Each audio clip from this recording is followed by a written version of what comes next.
안녕하세요. 반갑습니다. 주일 예배에 오신 모든 성도님들을 그리스도의 사랑 안에서 진심으로 환영합니다.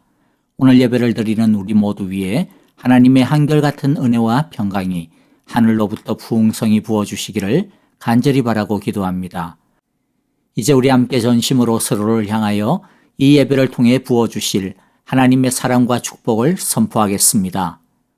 여호와께서 당신들에게 복을 주시고 당신들을 지켜주시며 여호와께서 당신들을 밝은 얼굴로 대하시고 당신들에게 은혜를 베푸시며 여호와께서 당신들을 고이 보시어서 당신들에게 평화를 주시기를 빕니다. 아멘. 이제 우리 다 함께 한 마음으로 합심으로 기도하겠습니다. 첫째, 우리의 예배가 하나님께 영광을 드리는 예배, 하나님의 은혜와 진리가 풍성하게 부어지는 성령 충만한 예배가 되게 하여 주옵소서라고 기도합시다. 둘째, 우리의 예배가 진실한 예배, 참된 예배가 되기를 원합니다라고 기도하시겠는데요. 특별히 한 주간 동안의 우리의 죄와 허물을 참회하는 기도를 드립시다. 예수님의 보혈로 씻어 주옵소서, 성령으로 새롭게 하옵소서라고 기도합니다.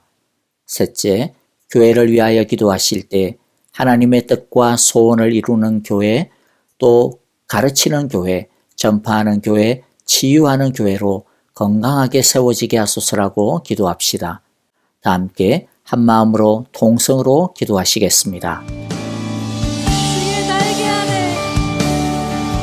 주의 날개 아래 거하는 것, 주의 임재 안에 거하는 것, 나의 가장 큰 소망, 나의 가장 큰 은혜, 주와 함께 동행하느니, 주의 날개 아래 거하는 것, 주의 임재 안에 거하는 것,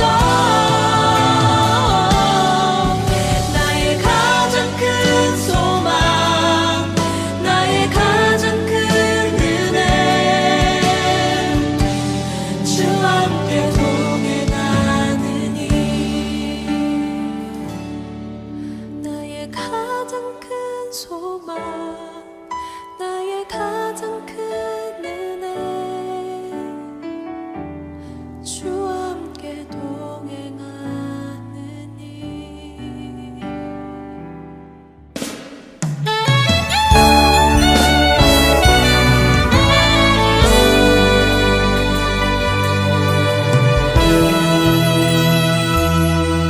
전능하신 나의 주 하나님은 능치 못하실 일 전혀 없네. 우리의 모든 간구도, 우리의 모든 생각도, 우리의 모든 꿈과 모든 소망도 신실하신 나의 주 하나님은 우리의 모든 괴로움 바꿀 수 있네. 불가능한 일에 가시고 죽은 자를 일으키시니 그를 이길 자 아무도 없네. 주의 말씀을 의지하여 깊은 곳에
걸을 때 그때가 하나님의 때 내 힘으로 안 될 때 빈손으로 걸을 때 내가 고백해 여호와 이래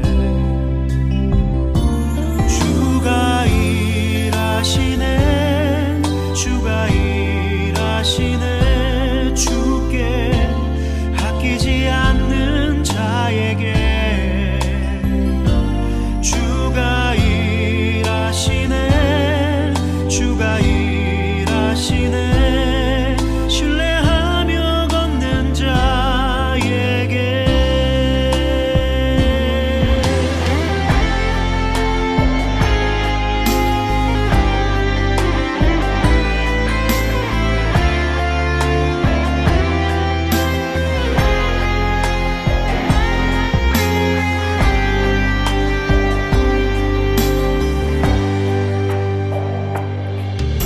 우리 모인 이곳에 주님 함께 계시네 누리네 아버지 은혜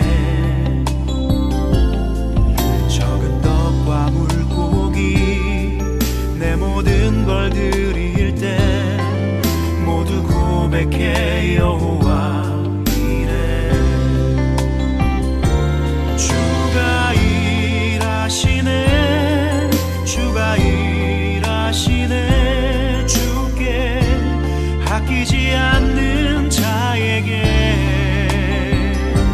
주가 일하시네 주가 일하시네 신뢰하며 걷는 자에게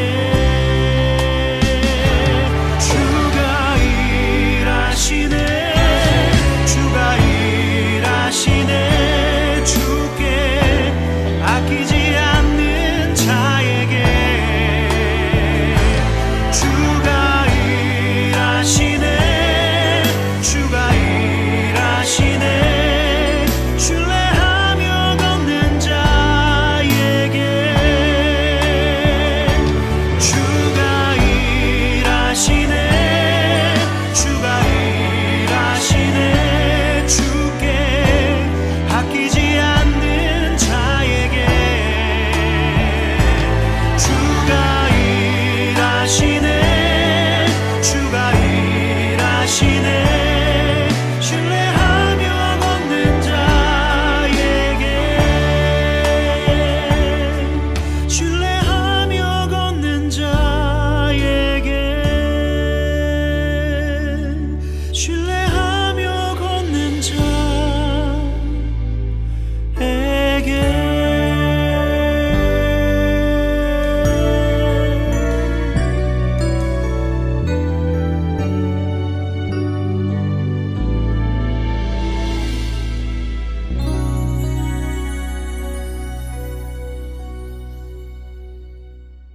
안녕하세요. 반갑습니다. 오늘도 귀하고 복된 주일 예배가 되시기를 바랍니다. 우리 함께 먼저 기도하겠습니다. 은혜의 하나님 아버지 감사합니다. 오늘도 우리 온 성도들이 주님의 귀한 사랑 앞에 무릎을 꿇습니다. 구하고 바라는 모든 것들마다 우리 하나님의 은혜로 덮어주시고 하나님의 지혜 가운데 인도하여 주시며 하나님의 선하시고 풍성하신 뜻 안에 이루어 주시기를 간절히 바라고 나옵니다. 무엇보다도 우리들이 하나님을 사랑하는 시간 되기를 원합니다. 갈망하는 시간 되기를 원합니다. 온전히 주님의 뜻을 구하는 시간 되기를 원합니다. 구하고 얻은 것마다 주님의 말씀대로 행하는 우리의 믿음과 발걸음 될 수 있도록 축복하여 주옵소서. 날마다 성령의 인도하심을 따라 살아가는 성령 충만한 성도들 되게 하여 주시옵소서. 오늘도 주께서 우리에게 부어주신 그 귀한 은혜들을 마음에 품고 참으로 머리에 새기고 가슴에 안으며 우리의 삶의 되새김질함으로 말미암아 우리의 삶이 주님의 아름다운 흔적을 나타내는 삶이 되게 하시고 주님의 열매를 맺는 삶 되게 하시고 성령의 인격을 맺어가는 삶이 되게 하여 주옵소서. 예수 그리스도의 제자가 되게 하여 주옵소서. 오늘도 주님 앞에 드린 모든 예물과 물질들마다 하나님께서 기뻐 축복하여 주시고 그 귀한 물질들 통하여 하나님의 복된 나라들이 이루어지게 하시며 주님의 뜻이 이루어지게 하여 주옵소서. 오늘도 주님의 말씀을 우리들이 사모합니다.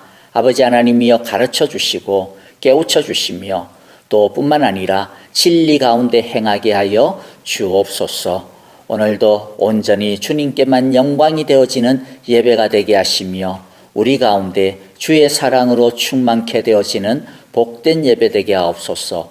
예수님 이름으로 기도하옵나이다. 아멘. 자, 우리 함께 오늘 주시는 말씀 같이 보겠습니다. 오늘 말씀은요, 요한계시록 7장 1절부터 9절까지 우리 함께 보도록 하겠습니다. 한 절씩 교독합니다. 1절 제가 먼저 읽습니다. 그 뒤에 나는 천사 넷이 땅에 내 모퉁이에 서서 땅에 내 바람을 붙잡았어 땅이나 바다나 모든 나무에 바람이 불지 못하게 막고 있는 것을 보았습니다. 그리고 나는 다른 천사 하나가 살아계신 하나님의 도장을 가지고 해 돋는 쪽에서 올라오는 것을 보았습니다. 그는 땅과 바다를 해하는 권세를 받은 네 천사에게 큰 소리로 외쳤습니다. 우리가 우리 하나님의 종들의 이마에 도장을 찍을 때까지는 땅이나 바다나 나무들을 해하지 말아라. 내가 들은 바로는 도장이 찍힌 사람의 수가 14만 4천 명이었습니다. 이와 같이 이마에 도장을 받은 사람들은 이스라엘 자손의 각 지파에서 나온 사람들이었습니다. 도장이 찍힌 사람은 유다 지파에서 1만 2천 명이요, 루벤 지파에서 1만 2천 명이요, 갓 지파에서 1만 2천 명이요, 아셀 지파에서 1만 2천 명이요, 납달리 지파에서 1만 2천 명이요, 므낫세 지파에서 1만 2천 명이요, 시므온 지파에서 1만 2천 명이요, 레위 지파에서 1만 2천 명이요, 이사갈 지파에서 1만 2천 명이요, 스불론 지파에서 1만 2천 명이요, 요셉 지파에서 1만 2천 명이요, 베냐민 지파에서 1만 2천 명이었습니다. 그 뒤에 내가 보니 아무도 그 수를 셀 수 없을 만큼 큰 무리가 있었습니다. 그들은 모든 민족과 종족과 백성과 언어에서 나온 사람들인데 흰 두루마기를 입고 종려나무 가지를 손에 들고 보좌 앞과 어린 양 앞에 서 있었습니다. 아멘. 자, 여러분들, 우리가 지난 주일에 어머니 주일로 보내었죠. 부모로서 저뿐만 아니라 우리 부모된 우리 모든 분들의 가장 큰 걱정이 무엇일까요? 그것은 아마도 우리 자녀들이 이 악하고 험한 세상에서 어떻게 살아갈 수 있을까? 과연 헤쳐나갈 수 있을까? 잘 헤쳐나가야 될 텐데 라고 하는 그러한 마음이 아닐까 싶습니다. 어쩌면 더 솔직한 마음은 우리 자녀들이 이제 믿음을 가지고 살아가게 되어질 텐데 이 믿음을 가지고 이 세상을 살아갈 때에 필연코 부딪히게 되어지는 여러 가지 문제들이 있죠.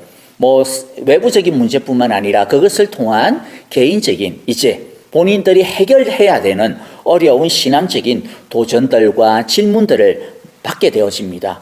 그때 우리 아이들이 당황하지 아니하고 빨리 정신을 차리고 그러한 가운데서 하나님의 이 길을 따라서 계속 걸어가야 될 텐데 이겨내야 될 텐데 어떻게 과연 잘할 수 있을까라고 하는 걱정, 그런 것들도 생겨날 겁니다.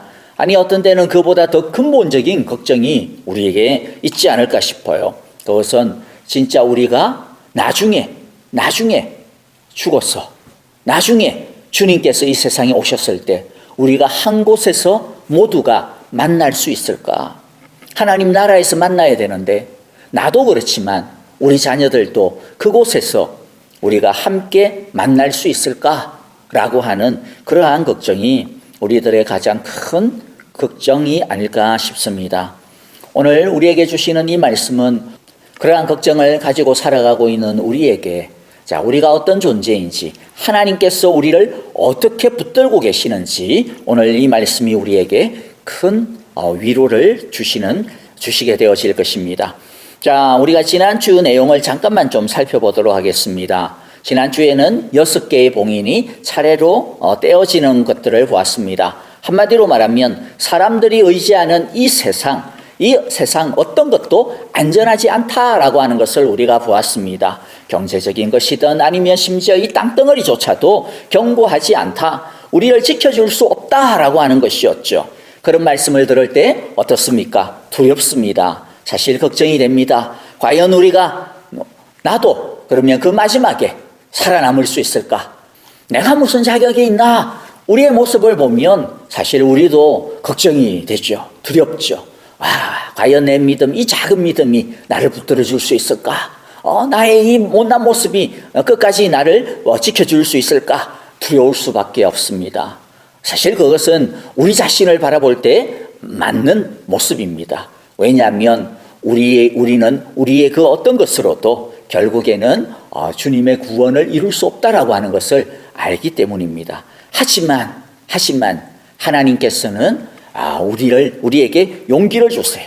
교회에게 용기를 주십니다. 하나님의 자녀들을 향하여서 위로를 주시고 소망을 주시고 또 비전을 주십니다. 오늘 말씀이 바로 그러한 말씀이 되어질 것입니다. 우리도 비록 다른 사람들과 이 세상 사람들과 똑같이 재난과 재앙 속에서 지옥과 같은 이 세상의 풍파 속에서 헤쳐나가면서 살아가야 되는데, 그러나 그 바람 속에서도 비록 우리들이 때로는 흔들거리고 때로는 막 침몰하는 것 같고 그런다 할지라도 절대로 난파되지 않는다라고 하는 그러한 약속을 오늘 이 말씀을 통하여 우리에게 특별히 주실 것입니다. 이 말씀은 6개의 봉인이 떼져 있는 상황 속에서 주시는 말씀이죠. 6개의 봉인은 이미 떼져 있습니다. 그건 무슨 말입니까? 재난이나 재앙이 우리에게 항시적으로 일어난다라고 하는 말이에요. 우리도 모든 세상 사람들과 똑같은 문제 속에서 살아가고 있다라는 것입니다. 이미 이 땅에는 재난과 재앙의 그 광풍이 휘몰아치고 있는 상황이라는 것이죠. 그 상황 속에서 우리가 어떻느냐라고 하는 것을 우리가 똑바로 알기를 원하면서 주님께서 오늘 이 말씀을 우리에게 주시고 있는 겁니다. 첫째, 성도를 위해서 하나님은 바람을 붙들라라고 그렇게 명하시고 있습니다.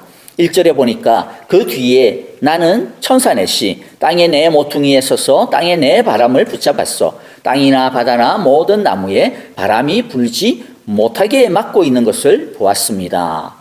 땅의 내 모퉁이다라고 하는 것은 동서남북 사방을 이야기합니다. 그러니까 전 세상을 이야기한다라는 것이죠. 여기서 바람이라고 하는 것은 우리가 이미 첫 번째부터 6번째의 인을 통해서 보았던 이 세상에 있는 온갖 재난과 재앙, 악과 불의를 말합니다. 땅이나 바다, 모든 나무, 이것도 이 세상을 뜻합니다. 즉 이 세상은 가만히 내버려 두면 각종 재앙과 재난과 악과 그러한 죄악들이 미친 듯이 불어제끼는 그러한 광풍이 불어제끼는 그러한 세상이라는 것, 무질서한 세상이라는 것입니다. 욕심이 판을 치고 힘이 판을 치는, 자기만 하는 이기심이 판을 치는 그러한 바람에 휘둘리고 그러한 바람에 의하여서 우리들이 날아가고 있는 죄에 빠진 세상이 바로 이 세상이라고 하는 것이죠. 이 세상은 가만히 내버려 두면 그러한 바람에 의하여서 온갖 것들이 결국에는 다 망가지고 다 헝클어지게 되어집니다. 여러분, 이 세상의 심판이라고 하는 것은 사실은 뭐예요? 하나님께서 그 바람을 그냥 가만히 내버려 두는 겁니다. 그 바람이 그냥 불도록, 그 바람이 온 세상에서 불도록 내버려 두는 겁니다. 그렇게 되어지면 그냥 이 세상은 자연스럽게 망가지는 거예요.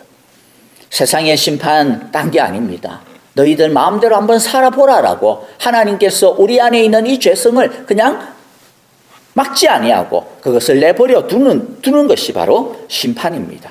그러나 하나님께서는 뭐예요? 보니까 아직은 때가 아니기 때문에 그 바람을 붙잡으라고 말하고 있습니다. 너무 이 세상이 망가지지 않도록, 악에 의하여서 파괴되지 않도록 아직은 붙들어 두라고 말씀하고 있는 것을 보게 됩니다.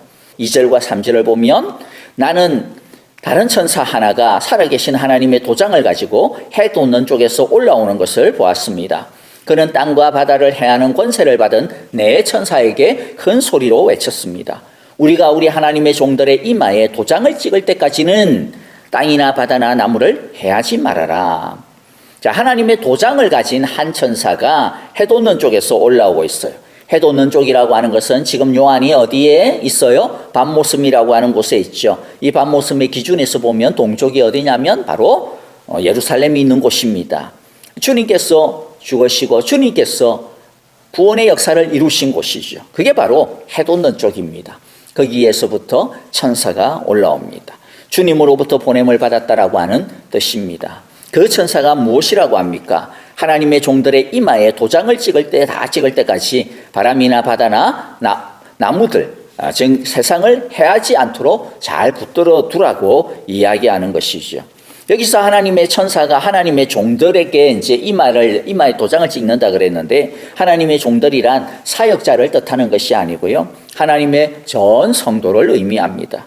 하나님의 성도를 찾아서 그 이마에 도장 찍는 일을 해야 되기 때문에 하나님은 천사로 하여금 그 일이 끝날 때까지 아직까지 다 마치지 않았기 때문에 억제하도록 바람을 붙들라라고 이야기하는 것이죠. 하나님의 도장을 찍는다라고 하는 것이 어떤 의미입니까? 고린도후서 1장 22절에 보니까 하나님께서는 또한 우리를 자기 것이라는 표로 인을 치시고 그 보증으로 우리 마음에 성령을 주셨습니다. 도장을 찍는다라고 하는 것은 내 것이다 라고 하는 것이죠. 여러분들이 어떤 계약서에 도장을 딱 찍으면 그때부터는 뭐예요? 그 계약되어진 것이 자기 것이 되어지는 것이죠. 그렇죠? 내 것이 되어집니다. 그러므로 하나님께서 하나님의 도장을 이마에 찍는다라는 건 뭐예요? 이 사람은 내 것이다 라고 하는 그러한 의미입니다.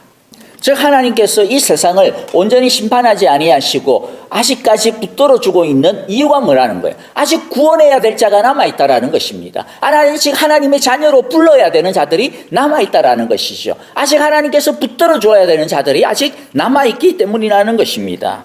그런데 도장에 찍힌 이 숫자가 나옵니다. 그 유명한 숫자가 나오죠. 4절에 보니까 내가 들은 바로는 도장이 찍힌 사람의 수가 14만 4천 명이었습니다. 이와 같이 이마에 도장을 받은 사람들은 이스라엘 자손의 각 지파에서 나온 사람들입니다. 자, 여기 4절에 보면 두 가지의 질문이 우리에게 이제 떠오르게 되어집니다. 첫 번째가 뭐예요? 도장이 찍힌 사람의 수가 14만 4천 명이야? 그러면 이 도장을 찍는다라고 하는 것은 하나님께서 구원한다라고 하는 의미였는데, 그러면 구원받은 사람의 숫자가 14만 4천 명밖에 안 된다라는 말인가? 라고 하는 그러한 질문이 떠오르게 되고요. 두 번째는 뒤에 뭐라고 말씀하셨어요? 이 도장받은 사람들은 이스라엘 자손의 각 지파에서 나온 사람들이라 그랬다. 그러면 구원은 오직 이스라엘 사람들만이, 이스라엘 자손만이 받는다라고 하는 말인가? 라고 하는 질문이 나올 수밖에 없습니다. 만일 그러면 그게 아니라면 이 말씀이 의미하는 바가 무엇인가? 라고 하는 것이죠. 우리는 이 14만 4천 명이라고 하는 숫자가 무엇을 의미하는지 정확하게 알아둬야 합니다. 그래야 오늘날 이상한 사람들이 14만 4천 명에 들어와야 된다, 교회에 있다고 해가지고 예수 믿는다고 해서 다 14만 4천이 아니다, 이러한 이상한 소리에 우리들이 현혹되지 않을 수가 있기 때문이죠. 그걸 제대로 모르니까 그와 같은 것에 우리들이 쉽게 쏘가 넘어가게 되어지는 것이죠. 두렵게 되어지는 것이죠. 사실 이 14만 4천 명에는 우리에게 참으로 귀하고 복된 말씀입니다. 자, 그러면 도대체 이 14만 4천은 무엇을 의미하는 것일까요? 답을 갖다가 어디서 찾아야 될까요? 성경에 대한 질문은 답을 어디서 찾아야 됩니까?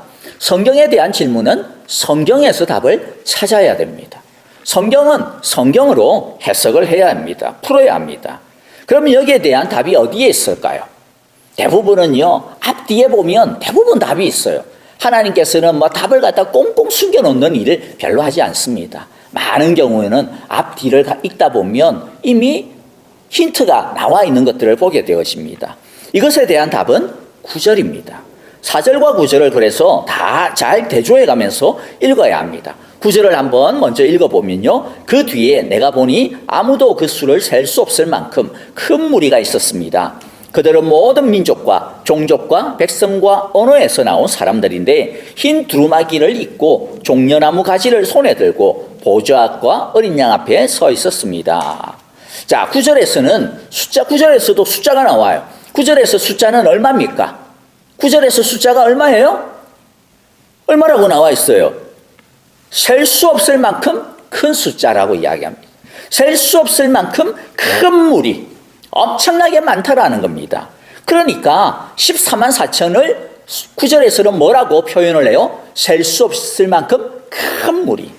그러니까 14만 4천은 진짜 14만 4천이라고 하는 그 숫자라고 하는 것이 아니라, 이 14만 4천은 셀 수 없이 많은, 정말로 셀 수 없이 많은 그러한 엄청나게 많은 숫자를 의미하는 것이구나, 완전한 숫자를 의미하는 것이구나 라고 하는 것을 우리가 알 수가 있는 것이죠. 14만 4천 이퀄 뭐라고요? 셀 수 없을 만큼 많은 무리, 많은 숫자라고 하는 뜻입니다. 이제 두 번째 질문에 대한 답을 찾아야 할 차례죠. 4절에서 이 숫자가 어디에서 나온다고요? 이스라엘 각 지파에서 나온 숫자다라고 했습니다. 그러면 9절에서는 이 숫자가 어디에서부터 나온다라고 이야기하고 있습니까? 아무도 그수를 셀 수 없을 만큼 큰 무리가 있었는데 이 큰 무리, 그들이 누구예요? 큰 무리입니다. 이 그들은 어디에서 나왔어요? 어디에서 나온 사람들이라고 이야기해요? 모든 민족과 종족과 백성과 언어에서 나온 사람들이다. 여기서 민족과 종족과 백성과 언어라고 하는 말은요, 온 세상에서 나온 사람들이다라고 하는 그러한 표현이에요. 그런 것들을 표현할 때 성경에서는 이렇게 민족과 종족과 백성과 언어라고 하는 말을 씁니다. 그러니까 이스라엘 사람들에게서만 나온 것이 아니라 누구에서? 온 세상 모든 사람들로부터 나온 숫자라. 그러니까 구원은 누가 받는다라는 겁니까? 구원은 이스라엘만 받는 것이 아니라 모든 민족들이, 모든 사람들이, 모든 종족들이 다 받는다라고 하는 것을 이야기하고 있는 것을 보게 되어집니다. 그러니까 4절에서 그러면 이야기한 이스라엘 지파라고 하는 것은 무슨 의미일까요? 그것은 혈통적인 의미가 아니구나라고 하는 것을 우리가 알 수가 있는 것이죠. 어떤 이스라엘 사람이라고 하는 어떤 민족적인 어떤 개념이 아니구나. 이것은 무엇인가 다른 어떤 의미가 있구나라고 하는 것을 압니다. 그래서 이스라엘 자손이라고 하는 것은 뭘까요? 민족적인 이스라엘이 아니라 바로 믿음의 이스라엘입니다. 믿음의 자손을 이야기합니다. 교회를 뜻하는 표현인 것이죠. 하나님께서 세우신 구원 계획이 뭡니까? 이스라엘을 통하여서 모든 인류를 구원하시고자 하는 것이었습니다. 그래서 이스라엘을 제사장으로 부르신 것입니다. 하나님께서는 옛 이스라엘을 당신의 구원의 통로로 불러주셨어요. 하지만 옛 이스라엘, 인민족의 이스라엘은 실패하였습니다. 하지만 하나님께서는 이스라엘 사람들이 실패한 그 구원의 계획을 그러면 없애버리셨느냐? 그게 아니시죠. 하나님은 새로운 이스라엘을 세우셨습니다. 믿음의 이스라엘을 세우셨습니다. 바로 교회입니다. 우리입니다. 그리고 결국에는 기필코 당신의 구원 계획을 완성하시고야 마신다라고 하는 것을 우리에게 보여주고 있는 거예요. 14만 4천이라고 하는 그 의미는 뭡니까? 구약의 이스라엘이 실패하였던 그 모습, 그러한 어떤 역사, 그것이 끝난 것이 아니라는 것이죠. 하나님께서는 지금도 믿음의 이스라엘을 통하여서 온 열방들로부터 모든 자들이 하나님의 백성 앞에 나와 구원을 얻기를 원하시고, 지금도 도장을 찍으면서, 지금도 찾아다니시면서 한 사람이라도 구원하시기를 원하신다라고 하는, 그 구원을 이루고야 말겠다라고 하는 하나님의 그 귀하신 마음이 바로 여기에 담겨져 있는 마음이에요. 하나님께서 바람을 붙들라라고 하시는 이유가 뭡니까? 아직은 때가 아니기 때문에, 아직은 구원받아야 될 자들이 차지 않았기 때문에, 아직은 더 구원받아야 되는 자들이 있기 때문에 하나님께서는 당신의 심판을 늦추고 계신 것입니다. 하나님은 이 구원의 완성을 위해서 이 땅의 재앙과 재난과 악이 성도와 교회를 무너뜨리지 못하도록 통제하시고 지키시고 보호하신다라고 하는 뜻인 것이죠. 1절에서 본 것처럼 이 세상에는 끊임없이 세상 곳곳에서 발생하는 재난과 재앙과 악의 바람들이 불고 있습니다. 동쪽에서 불고 있고, 남쪽에서 불고 있고, 서쪽에서 불고 있고, 북쪽에서 불고 있습니다. 하나님은 우리로 하여금 눈을 크게 뜨고 이 세상에서 불어닥치고 있는 그 재난과 재앙과 바람을 보라고 이야기합니다. 이 세상이 그것이라고 이야기합니다. 이 세상은 절대로 천국이 아니라고 하는 것을 보게 하시는 것이죠. 세상을, 실체를 정확하게 볼 것을 하나님은 요구합니다. 이 세상이 악하기 때문에 재난과 재앙, 그 악의 바람이 끊임없이 불 수밖에 없음을 알라라고 이야기하고 있는 것이죠.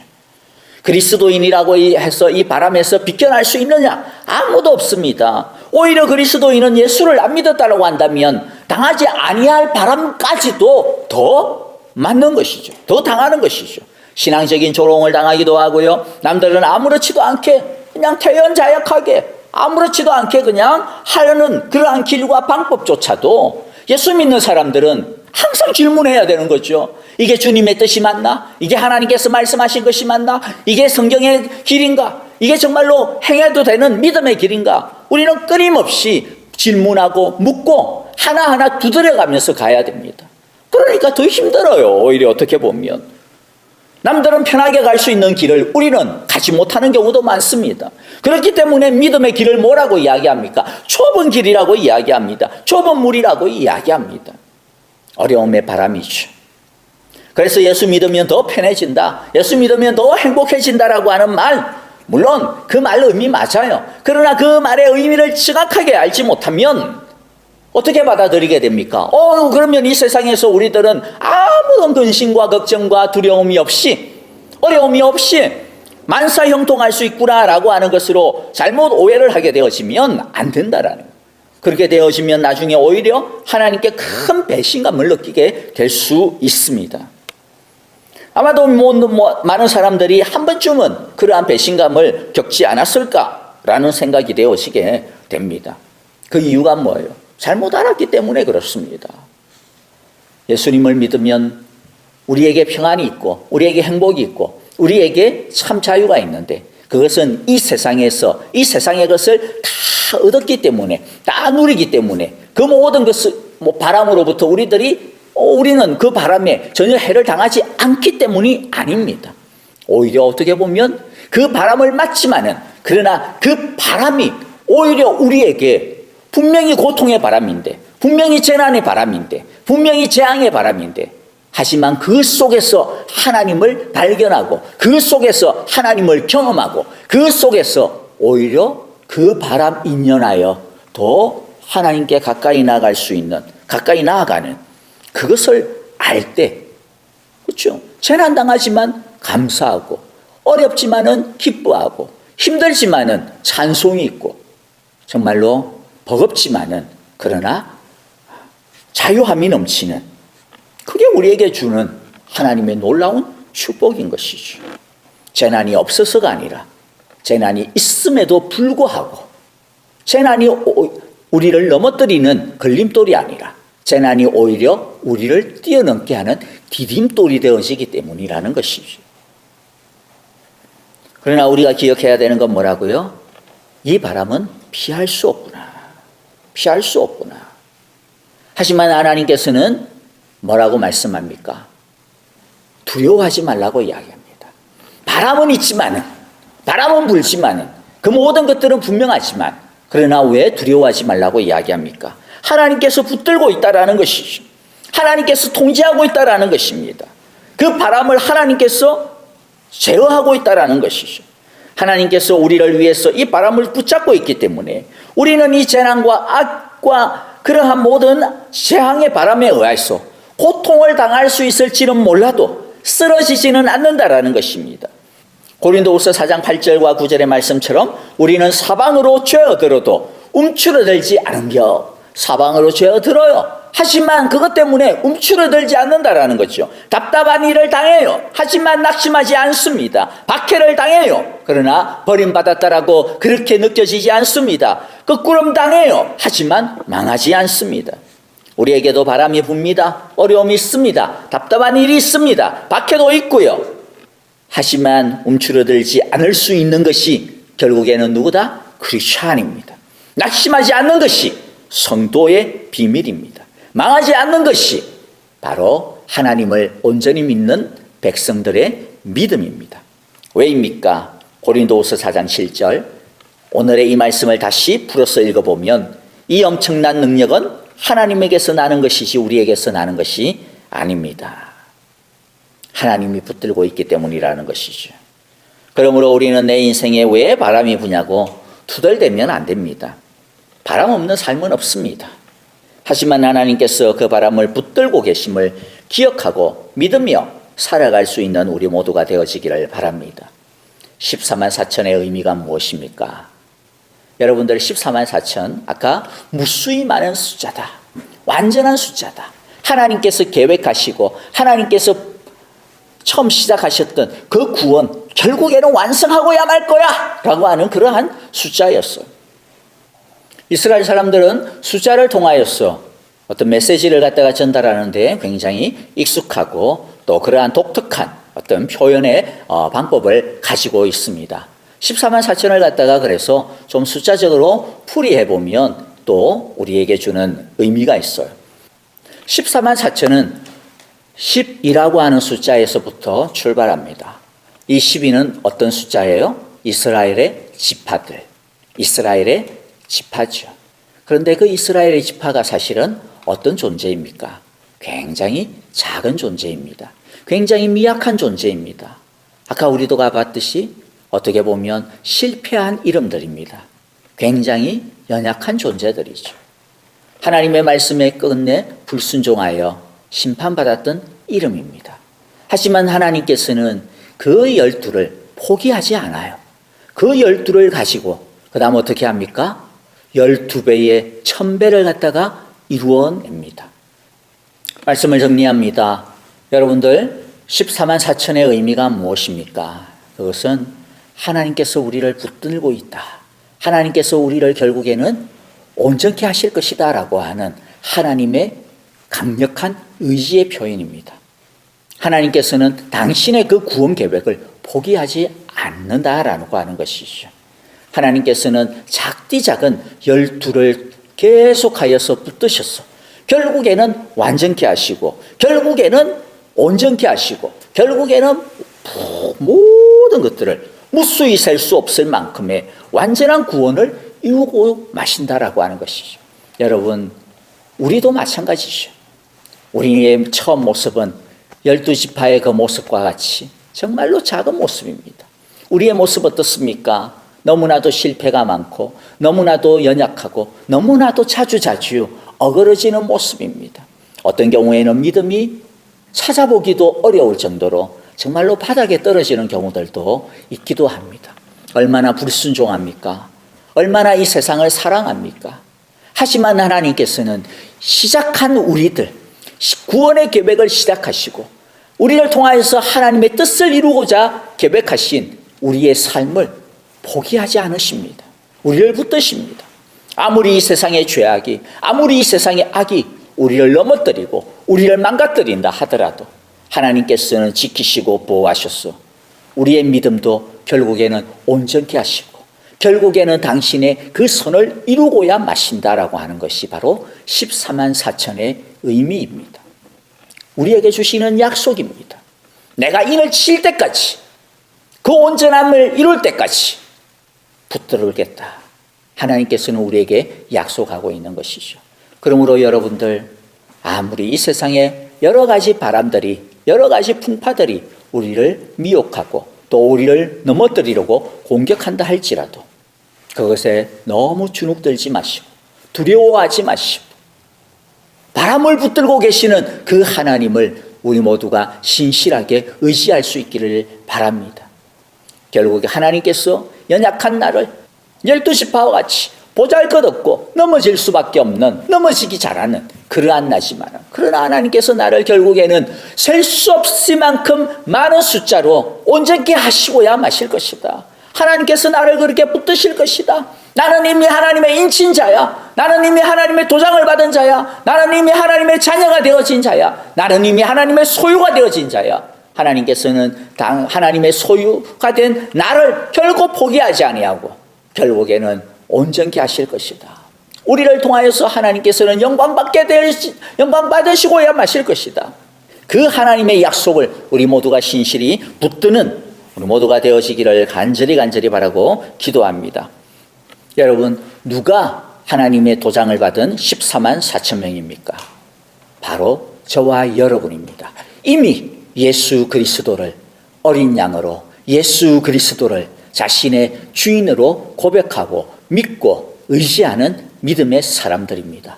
저와 여러분이 예수 그리스도로 말미암아 이미 하나님의 도장을 받은 자들임을 기억하시기를 바랍니다. 그리고 하나님께서 이미 하나님의 도장을 받은 하나님의 소유가 되어진 우리를 붙들고 있음을 붙들고 있음을, 그리고 우리를 완성케 하실 것임을 굳게 믿으시고 한 걸음 한 걸음 주와 함께 동행하고 걸어가는 우리 모두가 다 되어지시기를, 어렵고 힘들 때마다, 낙심하고 주저앉을 때마다 오히려 여러분들 우리의 머리에 지켜있는 하나님의 것이라고 하는, 하나님의 소유라고 하는 그 믿음의 도장을 믿음의 눈으로 확실하게 바라보고 그것을 의지하고 주님 앞에 엎드리는 우리 모두가 되어지시기를 간절히 기도하고 축복합니다. 이제 함께 기도하겠습니다. 하나님 아버지, 감사합니다. 오늘도 주님의 말씀을 통하여서 우리에게 귀한 약속의 말씀 주시니 감사합니다. 우리가 이미 하나님의 도장을 받은, 하나님의 인치심을 받은 14만 4천 명 그 중에 하나임을 기억하게 하여 주옵소서.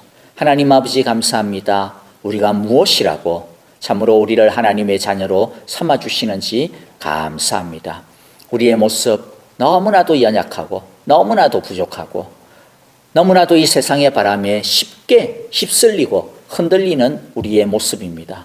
하지만 그럼에도 불구하고 시작하신 그 구원을 이루어야 마시고 시작하신 그 구원을 완성하고야 마시는 그 하나님의 귀한 약속 감사합니다. 하나님 아버지, 바람이 분다 하더라도 여러 가지 재난과 재앙과 악에 의하여서 흔들린다 할지라도 두려워하지 아니하는 우리가 되게 하여 주옵소서. 여전히 그럼에도 불구하고 여전히 바람을 붙들고 계시는, 우리가 망하지 아니하도록, 우리가 쓰러지지 아니하도록, 우리가 망가지지 아니하도록 붙들고 계시는 그 하나님을 의지하고 하나님을 신뢰하며 하나님만을 굳게 믿는 자들이 되게 하여 주시옵소서. 이 바람이 오히려 우리를 더 믿음에 더 성숙한 자리로 이끄는 디딤돌이 되어질 것들을 기억하게 하여 주옵소서.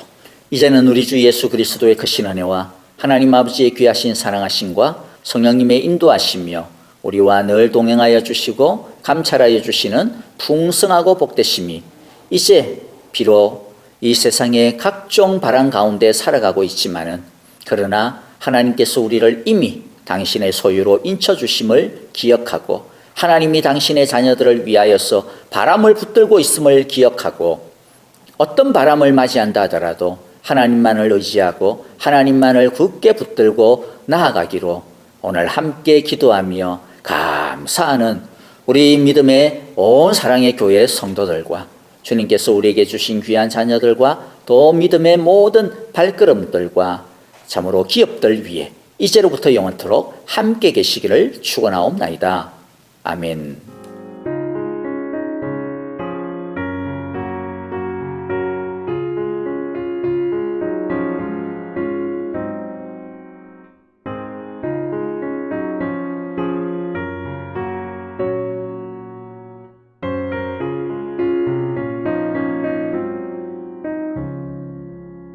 예수가 거느리시니 즐겁고 평안하구나. 주야의 자고 깨는 것 예수가 거느리시네. 주 날 항상 돌보시고 날 친히 거느리시네.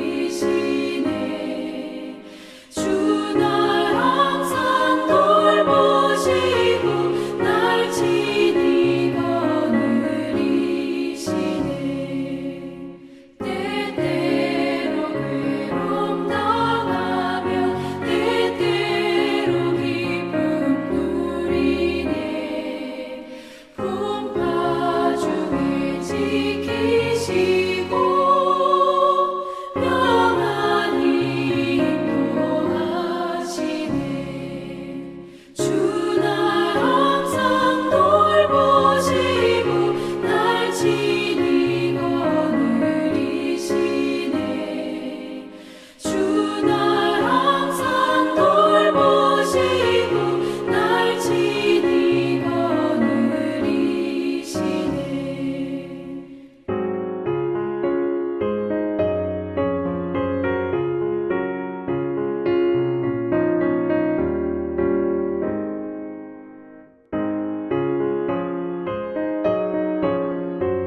주